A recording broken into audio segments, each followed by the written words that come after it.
Men are from Mars, women are from Venus, and though we may share a planet and many other similarities, our bodies function in some majorly different ways. In this video, we'll take a look at some of those differences unique to women. Women between the ages of 12 and 50 years old undergo a monthly cycle in which their uterus prepares for pregnancy. It prepares for a fertilized egg to settle and grow into a baby. If pregnancy does not occur, the lining breaks down and is expelled from the uterus. This is known as menstruation. The menstrual cycle usually lasts about 28 days. During this period, women undergo drastic hormonal fluctuations as well as physical discomforts such as abdominal cramps, headaches, backaches, and general nausea. This has led to it being colloquially referred to as the curse. The first stage of the cycle is menstruation and occurs if the egg has not been fertilized. This lasts between 3 to 7 days and is more commonly known as a period.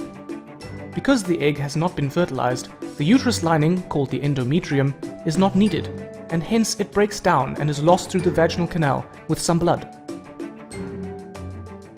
The next stage is known as ovulation, and is when the woman is most fertile. After menstruation, the lining of the uterus thickens up again in preparation for a fertilized egg, and inside the ovary, a follicle develops.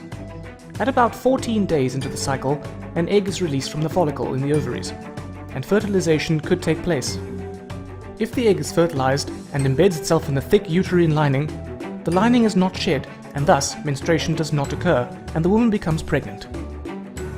If it doesn't manage to embed, then the lining will break down and menstruation will occur and the cycle is repeated. The menstrual cycle is controlled by two main hormones, estrogen and progesterone. We met these hormones in this video. Estrogen is produced by the ovaries and causes the uterus lining, the endometrium, to thicken again after menstruation so that it is ready to receive an embryo. Progesterone is produced by the empty follicle in the ovary. See how it is produced after the egg has been released and then drops off if the egg does not embed in the uterus or if the egg is unfertilized. But if the egg is fertilized and embeds, then progesterone levels stay high for the first 6.5 months of pregnancy. The follicle continues to produce it and a placenta is formed. So estrogen builds up the uterus lining and progesterone maintains it during the second half of the menstrual cycle.